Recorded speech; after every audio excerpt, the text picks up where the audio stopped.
Car washes and beauty sector to be targeted over immigration. Published by BBC. Car washes and parts of the beauty sector will be targeted by immigration officers as they step up enforcement action over the summer, the Home Secretary has announced.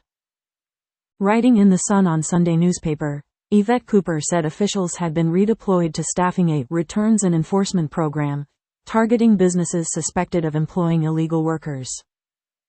Yvette Cooper said she was shocked to discover that 1,000 civil servants had been working on a plan to send migrants to Rwanda. The Rwanda scheme, a flagship policy under the last Conservative government, was axed by Labour within days of Sir Keir Starmer winning the general election. Ms. Cooper wrote in the newspaper, "We have directed immigration enforcement to intensify their operations over the summer, with a focus on employers who are fueling the trade of criminal gangs by exploiting and facilitating illegal working here in the UK, including in car washes and in the beauty sector.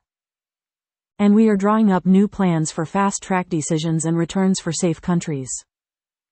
Most people in this country want to see a properly controlled and managed asylum system, where Britain does its bit to help those fleeing conflict and persecution, but where those who have no right to be in the country are swiftly removed." Labour has made border security one of its top priorities in government and has already taken steps to establish the Border Security Command promised in its manifesto. In her article, Ms. Cooper acknowledged that tackling small boats would take time and require hard graft, not sticking plasters.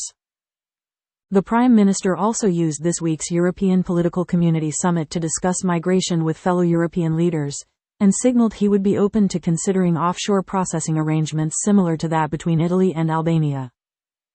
But he has been criticized by Conservatives for scrapping the Rwanda scheme on his first day in office, with opponents arguing it provided a necessary deterrent to those seeking to make the crossing. According to Home Office figures, 228 people in 5 boats, including a group in a yacht, were brought to Dover on Saturday. It brings this year's total to 15,717 people. The English Channel crossing has continued to prove fatal, with 2 deaths recorded last week and 4 deaths on the 12th of July.